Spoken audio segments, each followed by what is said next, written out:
Some women are not forgotten because they are plain, but because the world has grown too selfish to notice beauty that does not beg. Margaret Hale heard the laughter before she entered the parlor, bright and brittle as crystal struck too hard. She stood in the narrow passage behind the double doors with a silver tray balanced in her hands, the candlelight warming the soft chestnut waves pinned at the back of her head and catching the lively blue of her eyes that had not surrendered their spark no matter how many years duty had asked her to stand aside. At 40, Margaret was still beautiful in a way that unsettled shallow people, not with the careless bloom of a girl who had never been disappointed, but with the vivid grace of a woman who had survived disappointment and still smiled at children, still remembered birthdays, still made cold rooms feel inhabited. Her cheeks were flushed from 3 days of preparation. She had arranged the white roses in the hall, polished the old mahogany table until it reflected the chandeliers, corrected the seating cards when her sister forgot 2 names, soothed the cook when the cream sauce split, and climbed 26 stairs twice to fetch the lace runner that made the dining room look like something from a magazine. Yet inside the parlor, Mrs. Eleanor Pike, her younger sister, was receiving every compliment as though she had conjured the evening from her own delicate hands. "My dear Eleanor, everything is perfect," Lady Whitcomb declared. "You have such taste." Margaret lowered her eyes and smiled to herself, not bitterly, only with that practiced gentleness people mistook for emptiness. She shifted the tray slightly and pushed the door open with her elbow. Warmth rolled over her at once, scented with beeswax, orange peel, and expensive perfume. The guests turned only long enough to recognize her as the useful Miss Hale, the unmarried sister, the woman who appeared whenever something needed carrying, mending, remembering, or forgiving. Margaret moved lightly between the chairs, her dark green gown modest but becoming, the cuffs a little worn, the neckline softened by a small ivory brooch that had belonged to her. "Mother, tea, Mrs. Whitcomb?" she asked, her voice cheerful enough to make the elderly woman smile. "You are a treasure, Miss Hale." "Only when properly dusted," Margaret replied, and a few guests laughed kindly. She had always possessed that quick brightness, that small flame of humor which made servants adore her and children follow her from room to room. But her brother-in-law, Charles Pike, standing near the mantel with a glass in his hand, did not laugh. His thin mouth bent instead into the shape of patience worn for an audience. "Margaret, do mind the corner table," he said. "And after that, perhaps you should leave the room to the maids. We must not let our guests forget this is a social evening, not a charity arrangement." The words settled softly, almost politely, which made them worse. A hush spread beneath the music. Margaret felt the tray grow heavier in her hands, though not a cup trembled. Eleanor looked away. Someone coughed. Lady Whitcomb's smile faded. Charles continued, encouraged by the silence. "My wife is too generous to say it, but a woman of your age must learn where she is most comfortable.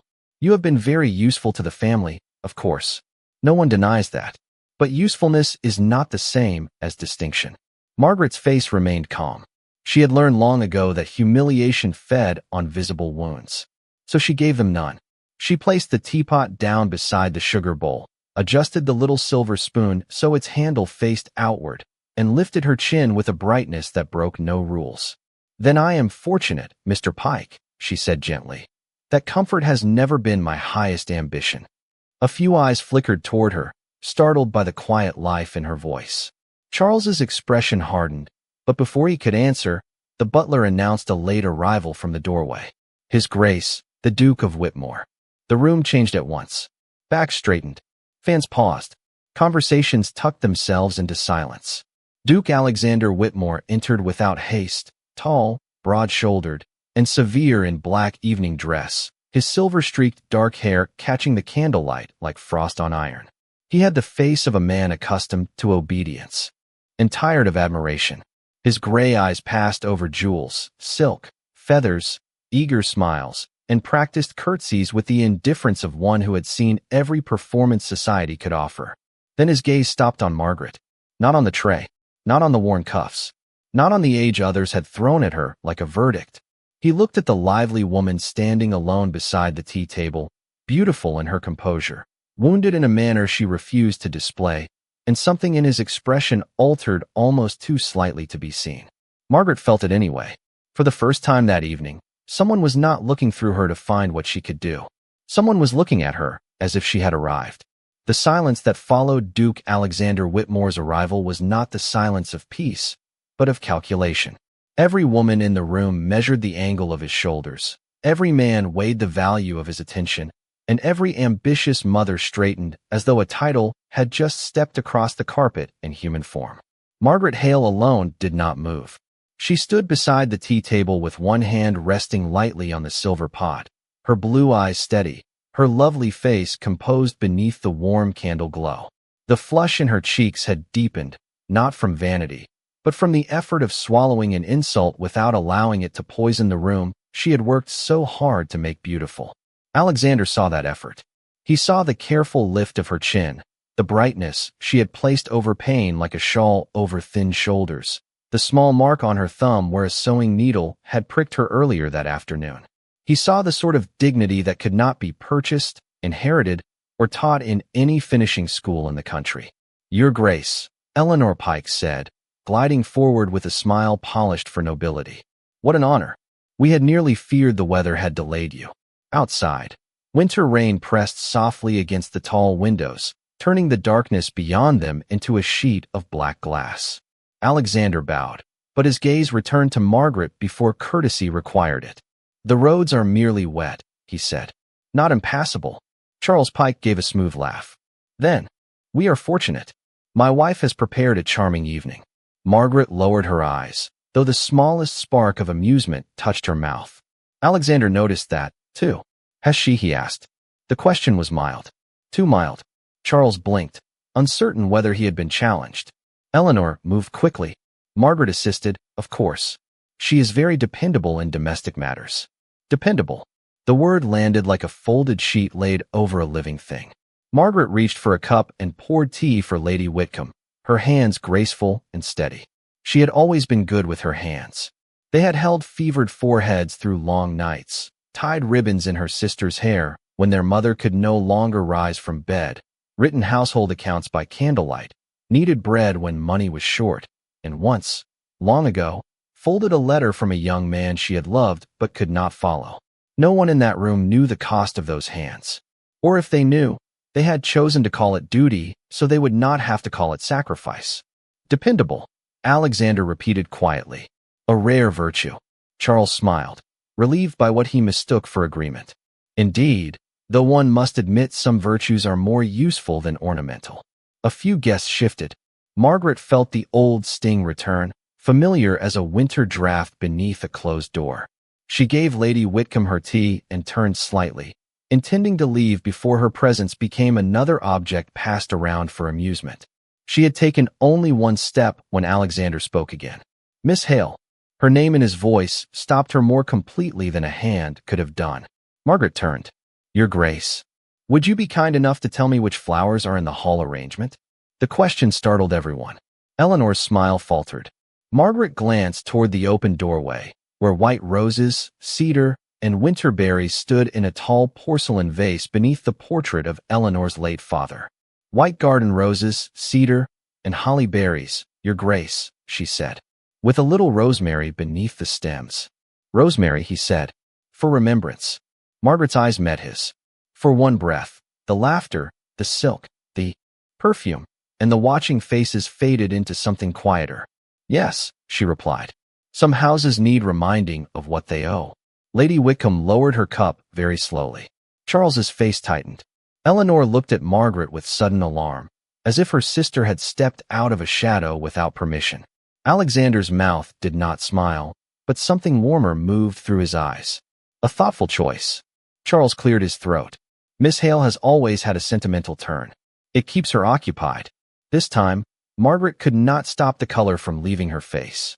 Not because the words were the cruelest she had heard, but because they were spoken so easily, as though her whole life could be reduced to a harmless habit. Occupied, as if she had not given 20 years to other people's hunger, grief, comfort, and futures. As if she had not buried her own desires so others might bloom over them. She placed the empty tray down with exquisite care. "Please excuse me," she said. "I should see whether the dining room is ready." She turned toward the door, beautiful still, composed still, but with the first visible crack in the brightness she had carried like a candle through years of neglect. Alexander watched the room allow her to go. That was what chilled him. Not one person rose. Not one voice softened. They accepted her service as naturally as they accepted the warmth from the fire, never wondering what had been burned to give it. Before Margaret reached the threshold, Alexander set his untouched glass on the mantel. The sound was soft, yet every head turned. "I find," he said, "that I have very little appetite for a room where gratitude is considered beneath good manners." Margaret stopped. Charles stared at him. Eleanor's lips parted. Alexander crossed the parlor with measured steps until he stood beside Margaret. Not too close, not improper, but near enough that the room understood he had chosen a side. He offered her his arm with the grave courtesy one offered a duchess. "Miss Hale, if the dining room bears your hand, then it is the only part of this evening I still wish to see." Margaret looked at the Duke's offered arm as though it were a door opened in. A wall she had spent years believing was solid. No gentleman of Alexander Whitmore's rank had ever offered her such public courtesy. Men had thanked her for finding missing gloves, praised her cakes, asked whether she might recommend a reliable seamstress, and once, at a summer picnic, mistaken her for a paid companion in front of 3 laughing debutantes. But this was different. This was not convenience dressed as politeness. This was protection, deliberate and unmistakable, extended in a room that had just tried to make her small. Her fingers hovered for half a second before resting lightly on his sleeve. The black fabric was warm beneath her glove. She felt the room draw in a single breath. Eleanor's face had gone pale with embarrassment, while Charles wore the stiff expression of a man watching a chessboard change without his consent. "Your Grace," Charles said, forcing a laugh that cracked at the edge. "Surely there is no need to make a ceremony out of a simple household misunderstanding." Alexander did not look at him. There was no misunderstanding. The words were quiet, but they found every corner of the parlor. Margaret's heart gave a startled beat. She wished suddenly that she had worn her better gloves, that her hair had not loosened from the heat of the kitchen, that her gown had not been brushed and mended so many times. Then she hated herself for wishing it. She had spent half her life making other people presentable. She would not apologize for standing as she was. Alexander seemed to sense the moment she steadied herself, because his arm shifted only slightly, a silent allowance for her to choose her own pace. Together they crossed the threshold into the hall. Behind them, whispers rose like moths from a disturbed curtain. The hallway was cooler, lit by tall sconces that threw amber light across the polished floorboards. The arrangement beneath the portrait stood exactly where Margaret had placed it. White roses opened like small moons among cedar and rosemary, their fragrance clean against the heavier smell of rain and fire smoke. Alexander stopped before it. "You made this room kinder," he said. Margaret released a soft breath, almost a laugh, though it trembled at the end. "That is a dangerous compliment, Your Grace. Rooms are rarely accused of cruelty. People lend rooms their character." She looked up at him then, properly, for the first time without the shield of service between them. He was not young in the way the girls in the parlor would prefer their heroes to be. There were fine lines at the corners of his eyes, silver at his temples, and a weariness beneath his composure that no amount of rank could conceal. Yet he had presence enough to still a house by entering it, and loneliness enough to make that presence feel like a fortress rather than a gift. "Then I have tried to lend this one patience," Margaret said, "for my sister's sake." "And who lends patience to you?" The question struck too close. Margaret looked back at the flowers. For years, when questions approached the truth, she had answered with humor. It was her prettiest defense, and people loved her for making pain easy to overlook. "I have always found needlework very calming." That was not an answer. "No," she said, still smiling faintly. But it was a graceful escape. At that, his stern mouth softened, almost into a smile. It changed him so suddenly that Margaret understood why society chased the rumor of his approval. A warmer man might have smiled often and meant little by it. Alexander Whitmore smiled as if each trace of gentleness had survived a long winter to reach his face. From the dining room beyond came the clatter of servants making final adjustments. Though Margaret knew every plate had been placed an hour earlier, every spoon measured by distance from the table edge, every glass polished until clear as water. She should have gone in to check. She should have returned to usefulness. Instead, she stood in the hall beside a duke while rain slid down the windows in shining threads, and for one forbidden moment, she allowed herself to feel tired. Not dramatically, not tragically, simply tired in the bones. Tired of being cheerful so others would not feel guilty. Tired of being needed but never chosen. Tired of watching her own life pass through rooms she had prepared for someone else's happiness. Alexander's voice lowered.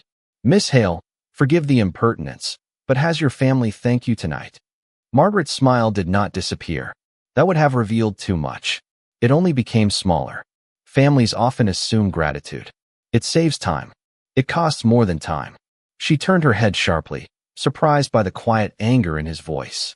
Not loud anger. Not theatrical. Something colder and more controlled, as though he had opened a drawer inside himself and found an old wound carefully folded there. Before she could answer, Eleanor appeared at the parlor doorway, her lace sleeves fluttering with nerves. Margaret, there you are. Charles is concerned the guests may think there has been some tension. Margaret withdrew her hand from Alexander's arm at once, but the Duke stepped neither away nor forward. Eleanor's smile brightened desperately. You know how easily people misunderstand. Perhaps it would be best if you retired before dinner. You have done so much already, and truly, at your age, fatigue can be unkind. The hallway became very still. Margaret felt those words more keenly than the ones spoken in the parlor, because Eleanor had once been the little girl Margaret carried on her hip through thunderstorms, the child whose hair she braided before school, the young bride whose veil she fastened with hands that shook from happiness and grief.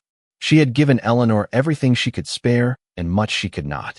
Now her sister looked at her not as a guardian, not as a friend, not even as blood, but as an inconvenience wearing a green gown. Margaret's lively eyes dimmed for only a second. Alexander saw it.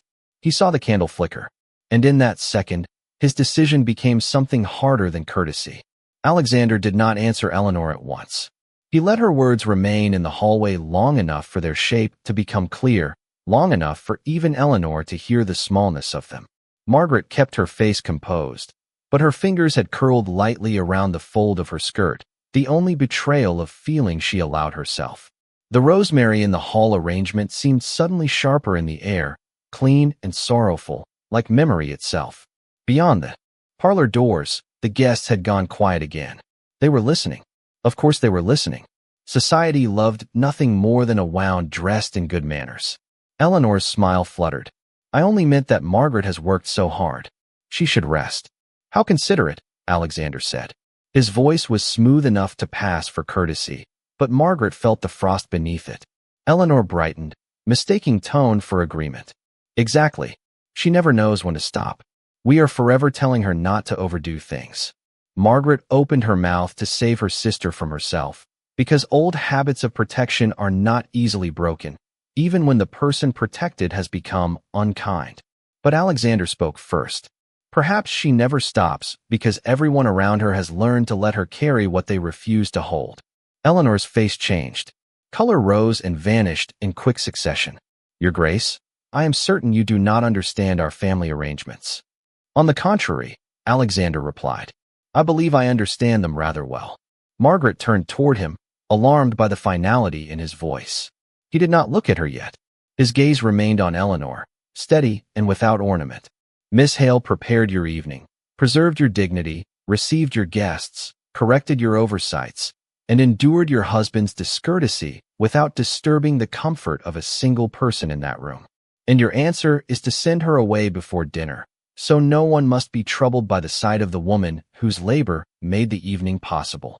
Eleanor swallowed. From the parlor, someone drew a breath too sharply.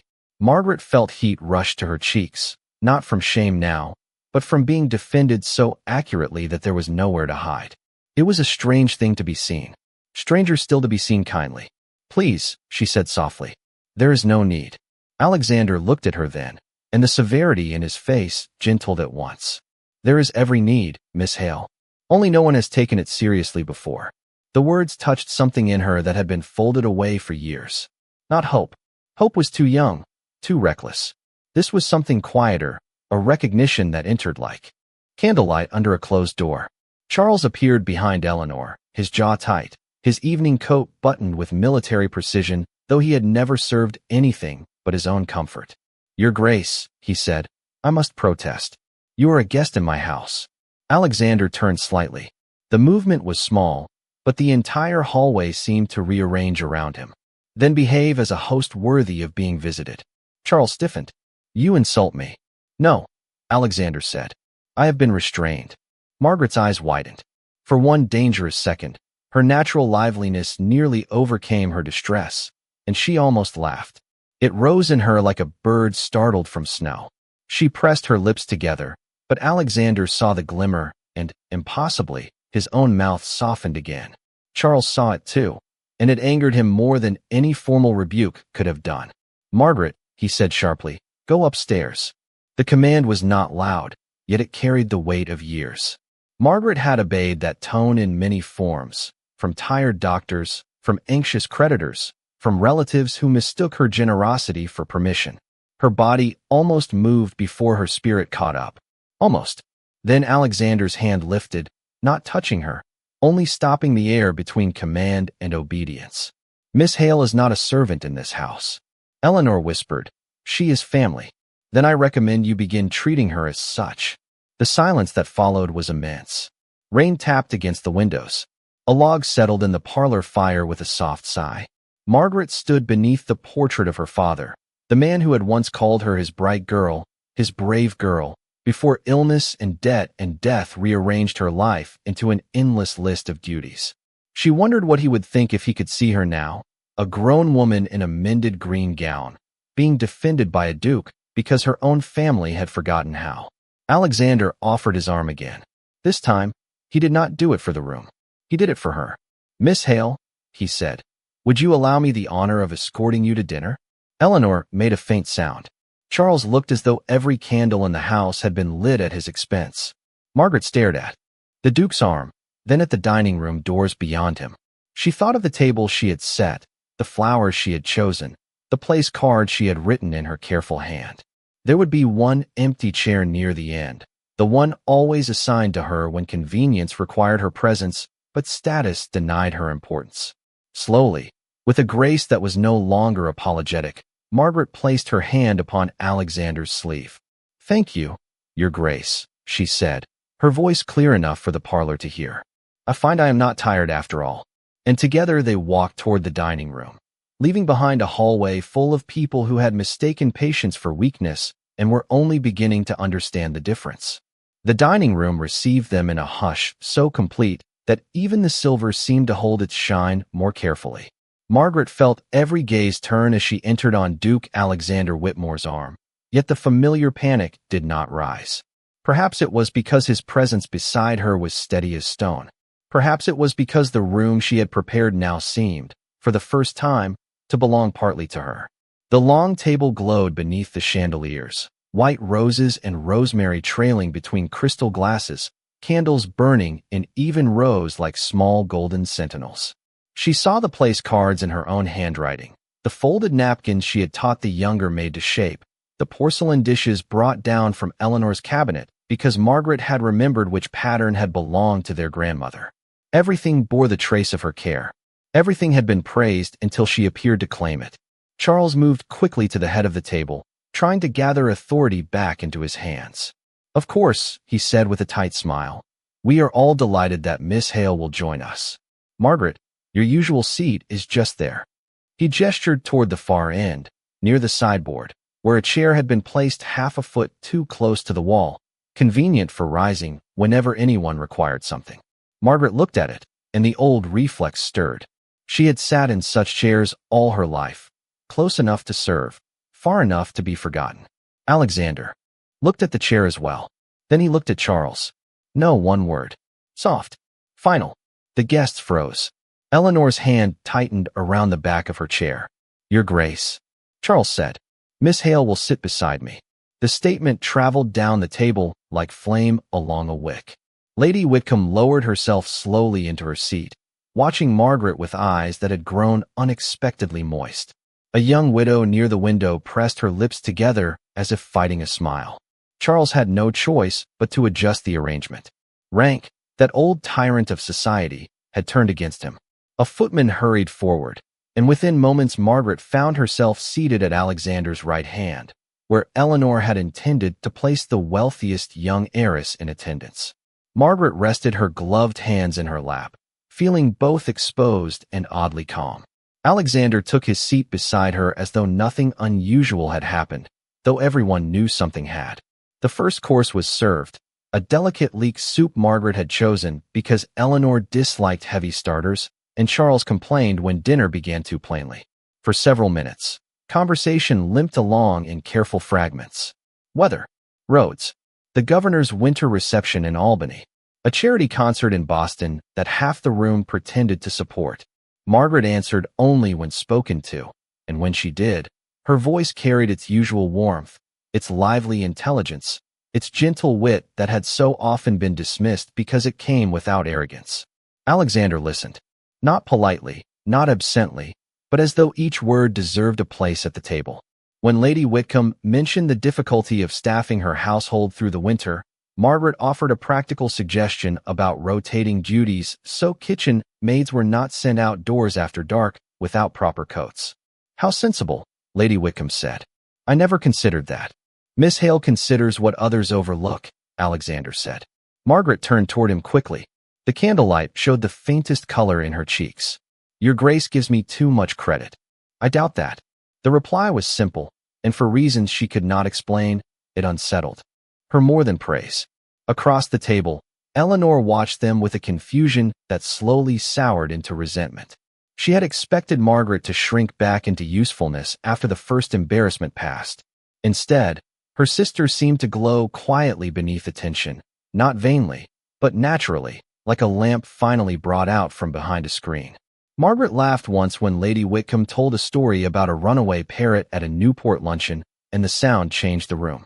It was clear, quick, and alive, younger than the years people had tried to fasten to her. Alexander looked at her when she laughed. He could not help it. The sound entered some unused chamber in him, a place long closed after years of formal dinners, political calls, condolence letters, and silent rooms at Whitmore Hall. He had come to the Pike House expecting another evening of obligation. He had found a woman who made endurance look graceful and grace look like courage. After the second course, Charles attempted recovery. "Margaret has always been fond of managing small matters," he said. "It gives her purpose." Alexander set down his fork. Margaret felt the room tense again, but this time she did not lower her head. She looked directly at her brother-in-law, her blue eyes bright, her expression kind but no longer yielding. "Yes, Charles," she said. "Small matters. Meals for grieving families. Letters to creditors. Medicine schedules. School fees. Wedding veils. Winter coats. The little things by which lives are kept from coming apart." The table went still. Her voice had not risen. It did not need to. For the first time, Margaret had named her labor without apology. Eleanor's face crumpled for a moment before pride rescued it. Charles had no answer that would not expose him further. Alexander turned slightly toward Margaret, and though he spoke to the room, his words belonged to her. Civilization survives on such small matters. Titles merely take credit for them. A quiet murmur followed, not mocking now, but thoughtful. Margaret felt something loosen in her chest. Not triumph. She was too generous for that. But space. A small, astonishing space inside her own life. When dessert arrived, pear tart with vanilla cream. The dish Eleanor had forgotten to approve and Margaret had saved by sending a note to the kitchen at dawn, Lady Whitcomb raised her glass. "To Miss Hale," she said suddenly. "For an evening none of us will forget." One by one, glasses lifted. Some from sincerity, some from fear of appearing ungracious before a duke. Margaret knew the difference. It did not matter as much as she expected. Alexander lifted his glass last, his gray eyes resting on her face with a gravity that made the candlelight seem softer. Margaret smiled, not the practiced smile that covered wounds, but a real one, luminous and startled, as though she had found a part of herself still waiting beneath the years. And Alexander, watching that smile appear because someone had finally made room for her, understood with quiet certainty that his evening had ceased to be an obligation the moment she entered it. The toast did not end the evening. It changed it. For the next hour, Margaret Hale remained seated beside Duke Alexander Whitmore, while the house adjusted around her with visible discomfort, like a portrait being rehung in a place of honor after years in an attic. Conversation began to find her, not by accident, not through requests for more cream or a missing spoon, but with questions that waited for her answer. Lady Whitcomb asked about the school fund Margaret had quietly organized for the children of mill workers in Troy. The young widow by the window asked whether Rosemary truly helped roses last longer in winter arrangements. Even the silver-haired judge at the far end of the table leaned forward when Margaret spoke of household accounts and tenant rents with a clarity that made Charles stare into his wine. She did not boast. She never had. Her beauty that night was not merely in the lively blue eyes or the warm chestnut curls loosened softly by the candle heat, but in the way her spirit brightened when it was not forced to make itself smaller. Alexander watched the transformation with a stillness that concealed more than it revealed. He had spent years among women trained to charm him, flatter him, fear him, or calculate around him. Margaret did none of these things. She forgot, several times, to be impressed by his title. She spoke to him as a person before remembering he was a duke, and each time she remembered, a faint apologetic color touched her cheeks that made something old and careful inside him ache. After dinner, the guests returned to the parlor for coffee. Eleanor moved through the room with brittle energy, trying to reclaim the evening by laughing too brightly and praising the music too often. Charles remained near the fireplace, silent and offended. Margaret attempted to slip toward the side table out of habit, but Alexander's voice stopped her gently. "Miss Hale, there is a seat by the window." She looked at the chair as though it had been placed there for another woman, one with fewer duties and better gloves. "Thank you, Your Grace, but I should see whether Mrs. Bell needs assistance." "Mrs. Bell appears remarkably capable." Across the room, the housekeeper, who had just entered with the coffee service, gave the smallest possible nod of agreement. Margaret saw it and almost smiled. "Then perhaps I shall sit for 5 minutes." A radical beginning. Her laugh came softly. "Do not encourage me. I may become impossible. I should like to see that." The words were spoken low, entirely proper, yet they warmed her more than the fire. She sat near the rain-dark window, where the glass reflected candles behind her and winter beyond her. Alexander remained standing a few feet away, near enough for conversation, far enough to satisfy every rule that guarded reputations more carefully than hearts. For a while, they spoke of harmless things. The storm, the old road to Whitmore Hall, the disagreeable habit of New York winters lingering past their welcome. Then Margaret mentioned that cedar should be cut early if one wanted it to hold fragrance through a long evening. Alexander looked toward the hall. "My mother used cedar at Christmas." Margaret turned to him, hearing the subtle change in his voice. "Did she?" "Every room. Even the library, though my father complained the house smelled like a forest. Perhaps she liked the idea of bringing life indoors when the world outside looked dead." Alexander was quiet. The rain slid down the pane beside them in narrow silver lines. "Yes," he said at last. "That sounds like her." Margaret did not press. Her gift had always been knowing when silence was kinder than curiosity. It was this, more than her smile, more than her intelligence, that moved him. She did not seize the opening of his grief as others might have done, eager to be trusted. She simply sat beside its threshold and kept the candle burning. Across the room, Eleanor watched them, and something like fear entered her face. Not fear of scandal. Fear of losing possession of a woman she had never valued until someone else did. Charles crossed to her and murmured something Margaret could not hear. Eleanor's mouth tightened. A moment later, she approached the window with a folded expression of sisterly concern. "Margaret, dear, I have been thinking. Perhaps it would be best if you went to Aunt Lydia's in Connecticut next month after all. The country air would suit you, and we must consider what is practical for the household." Margaret looked up slowly. Aunt Lydia was not affectionate. Her house was small, cold, and filled with complaints. The invitation had never existed as kindness. It was storage, a neat place to put an aging sister once her usefulness became socially inconvenient. The room seemed to recede. For one moment, Margaret was 22 again, reading the letter from Thomas Avery, who had asked her to marry him before leaving for his teaching post in Vermont. She had wanted to say yes. She had held the paper against her heart and laughed like sunlight. Then her mother's fever worsened. Eleanor needed tuition. Creditors came twice in 1 week. and Margaret wrote no, not because she did not love him, but because everyone else needed her more.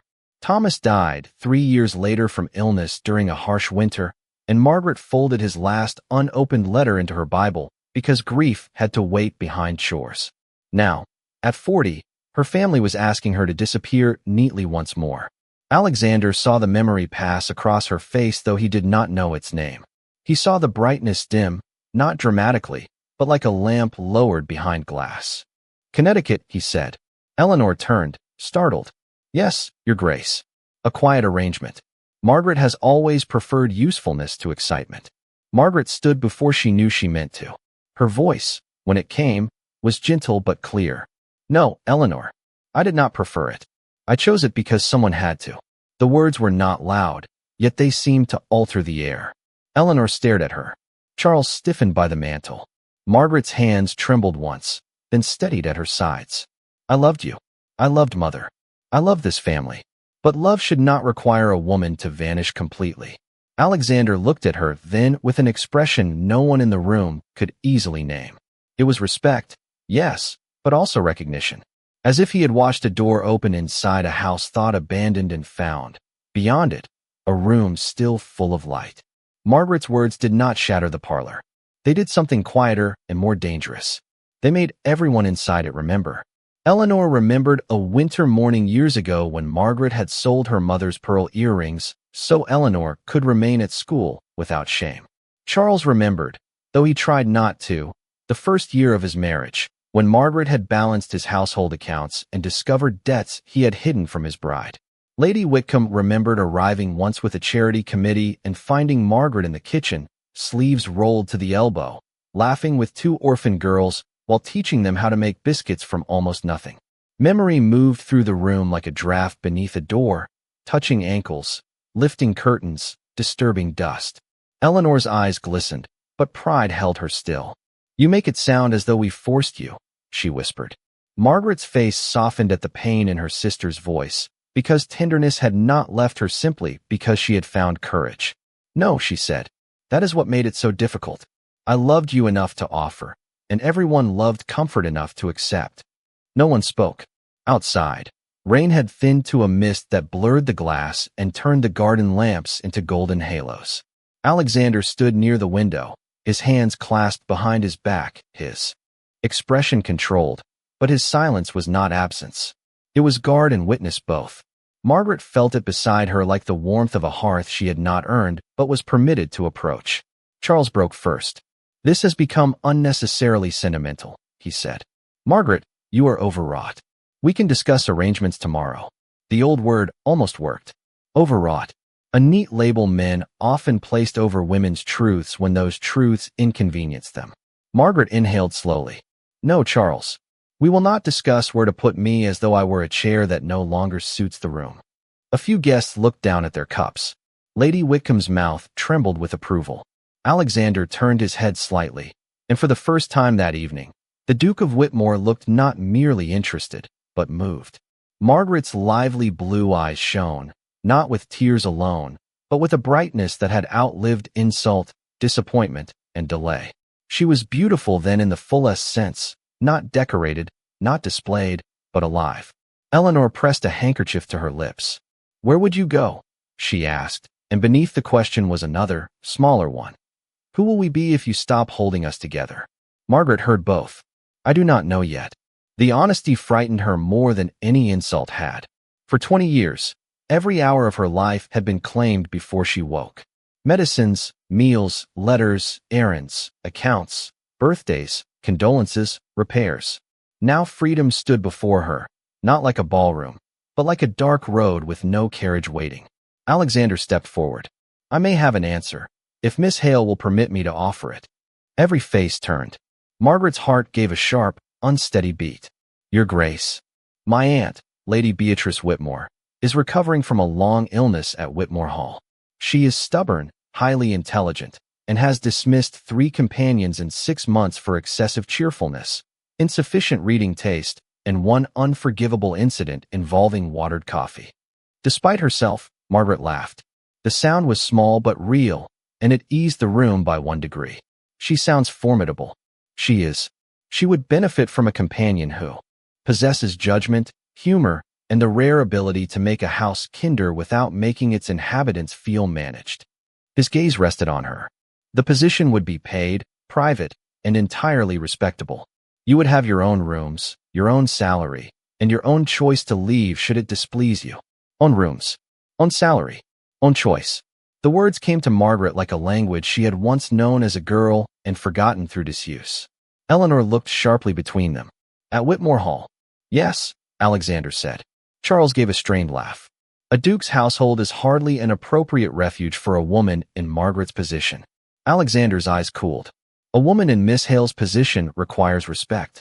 My household can provide it. Can yours? Charles said nothing. Margaret turned toward the window. In the misted glass, she saw her reflection. Chestnut hair loosened around her face, green gown mended at the cuff, eyes bright with fear and possibility. 40, society would say, as though the number were a door closing. Yet she did not feel ended. She felt, impossibly, at the edge of something. I cannot accept charity, she said. Nor would I offer it. Alexander's reply came at once. I am offering employment. My aunt will be demanding enough to remove any illusion of charity within the first hour. Lady Whitcomb gave a dignified cough that might have hidden a laugh. Margaret looked back at him. And if your aunt dislikes me, then she will write me a 5-page letter explaining my poor judgment. She does that twice a month regardless. This time Margaret smiled fully, and the room seemed to notice against its will. Alexander saw the young woman she must have been before duty gathered around her, lively, quick, radiant, with laughter waiting just beneath the surface like spring under snow.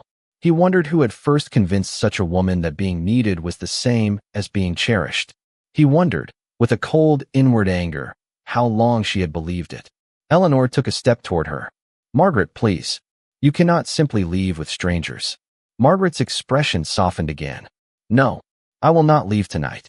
I will leave properly, with my trunks. And my dignity, tomorrow morning. Eleanor flinched at the gentleness more than she might have flinched at anger. Charles stared at the carpet, defeated by propriety, rank, and the embarrassing fact that Margaret had finally spoken where others could hear. Alexander inclined his head. My carriage will arrive at 10 o'clock. Margaret nodded. Then I shall be ready. The sentence was simple. It altered everything. Somewhere in the house, a clock struck 11, each chime rolling through the room she had tended, dusted, warmed, and surrendered. Margaret stood very still as the sound passed through her. For the first time in many years, tomorrow did not belong to someone else. Morning came pale and silver over the Pike house, washing the windows with a thin winter light that made every familiar room look strangely distant. Margaret Hale had slept only 2 hours, yet she woke before the maid touched the bell, alert with a nervous brightness that felt almost improper after so many years of useful exhaustion. Her small trunk stood open at the foot of the bed, its leather corners worn smooth by moves she had made for other people, to nurse her mother by the south window, to help Eleanor through her first difficult season as a wife, to stay near the nursery when the Pikes' first child had fever for 6 nights. Now the trunk waited for her. Only her. She folded her dark green gown with careful hands, then added 2 white blouses, a gray wool skirt, her mending kit, 3 books, and the ivory brooch that had belonged to her mother. At the bottom, tucked inside her Bible, lay Thomas Avery's last unopened letter. Margaret held it for a long moment. The paper had yellowed with time, but the seal remained whole, a small witness to the life she had once refused to enter. She did not open it. Not yet. Some griefs required a room of one's own before they could be read. A soft knock came at the door. Eleanor entered without waiting, her face pale and her hair hastily pinned, as if she had aged during the night. For a moment, the sisters only looked at one another. Margaret saw the girl she had raised beneath the woman who had wounded her, and that made leaving both harder and more necessary. You are truly going, Eleanor said. Margaret placed the letter carefully into the trunk. Yes. Eleanor crossed the room and touched the sleeve of a folded blouse.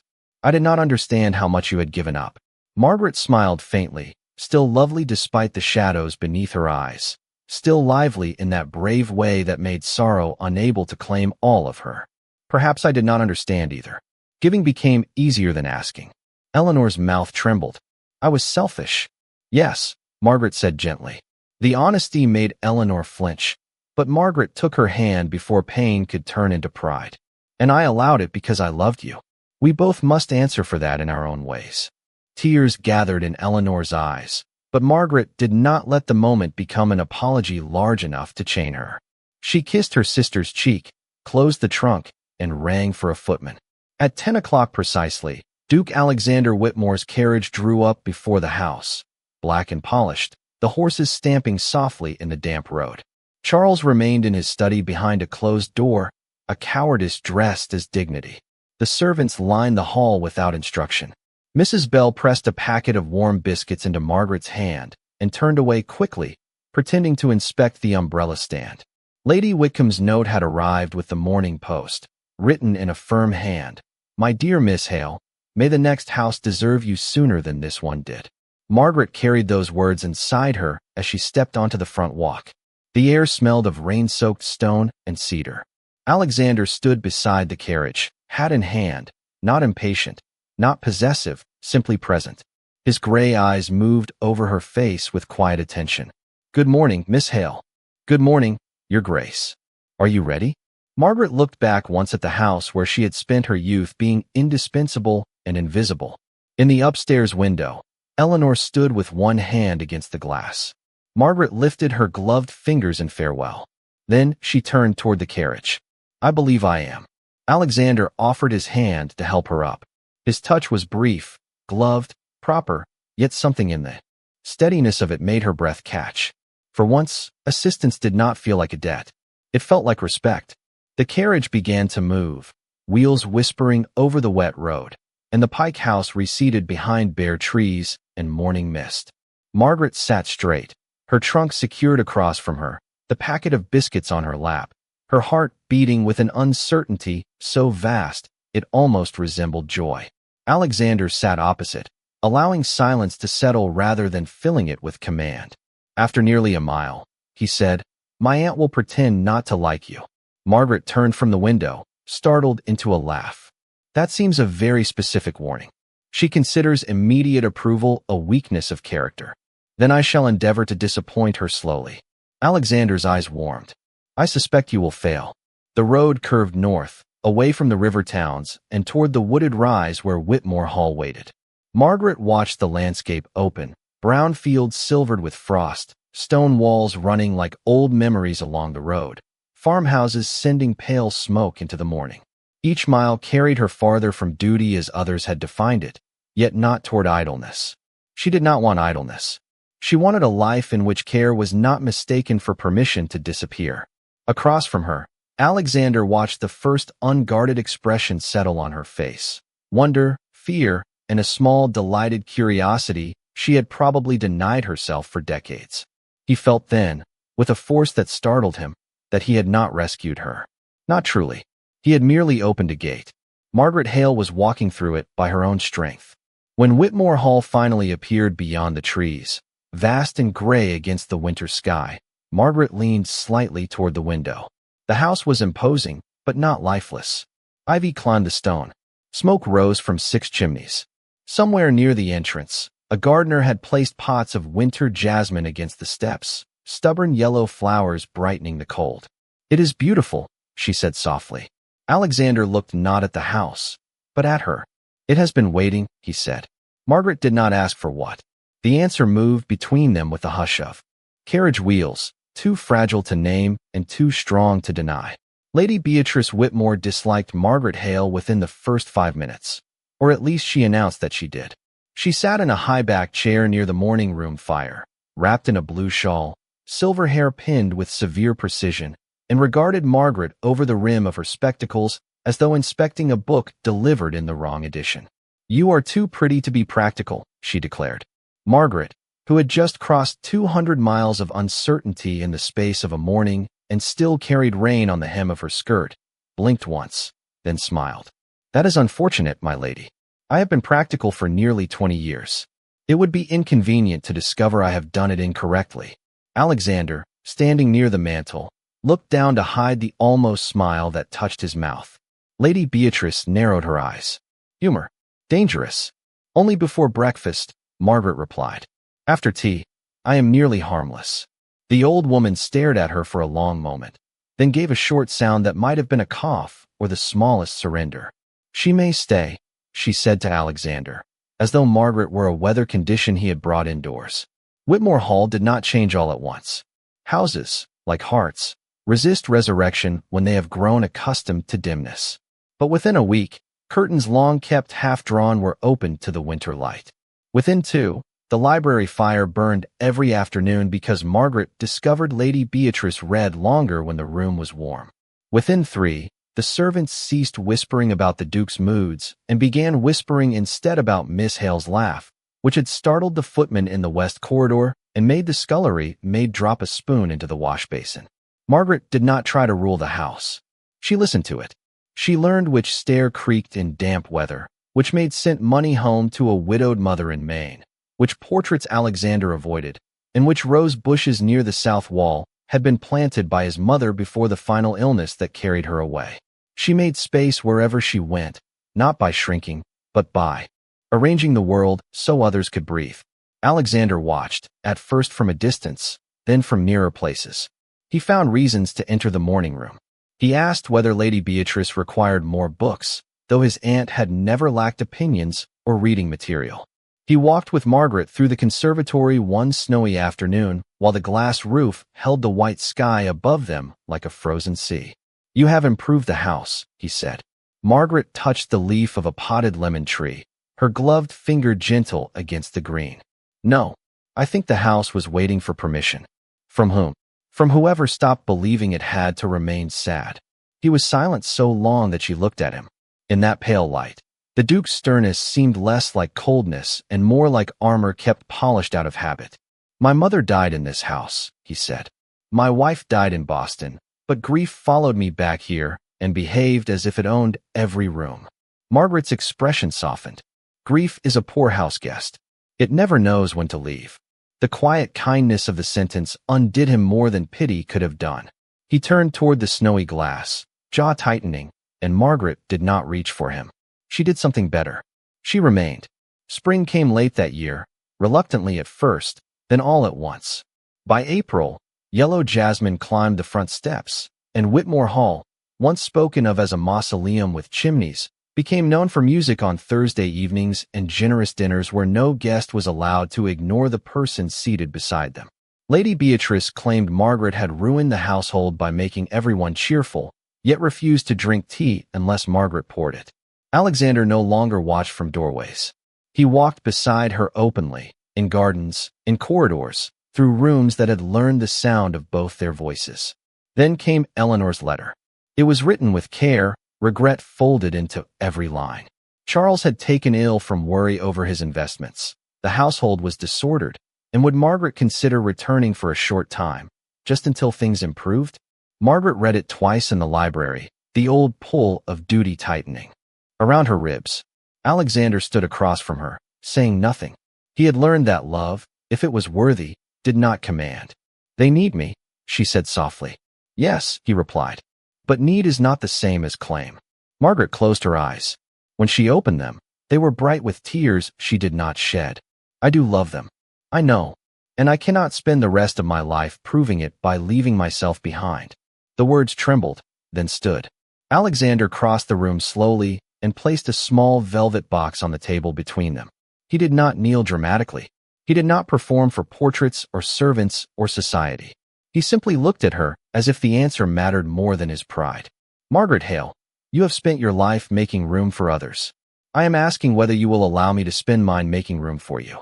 Not because you are useful, not because you are kind, not because you saved this house from silence, though you did, but because I love the woman who laughs before she remembers sorrow, who tells the truth gently enough to heal and firmly enough to matter, who entered my life carrying a tray and somehow taught me what honor should have looked like all along." Margaret stared at him, breath caught, the lively beauty of her face softened by wonder. "Alexander," she whispered, using his name for the first time. His expression changed at the sound, as though winter had broken somewhere inside him. "You would be a duchess," he said. "But more importantly, you would be free." She looked at the letter from Eleanor, then at the box, then toward the window where spring light touched the floorboards in long golden bands. At last, she smiled, not as a woman rescued, but as a woman choosing. Then yes, she said, I will be free with you. When the announcement reached society, there were whispers, of course. There always are when happiness arrives later than people expect and refuses to apologize. Some called her fortunate. Some called them eccentric. Lady Beatrice called them both impossible and ordered the best roses in Albany for the wedding breakfast. Eleanor came, thinner, humbler, and weeping before the ceremony even began. Margaret embraced her, without surrendering herself back into old patterns. Charles sent regrets, which no one regretted. On the morning Margaret became Duchess of Whitmore, she wore ivory silk and her mother's brooch, with rosemary tucked among white roses in her bouquet. Alexander waited for her beneath the chapel windows, his gray eyes unguarded, his hand steady when she reached him. The guests saw a duke marry a woman of 40 and thought it remarkable. But the house, the servants, the sister who finally understood, and the old aunt pretending not to cry knew the deeper truth. Some women are not late to love. They were simply waiting for a heart mature enough to recognize them.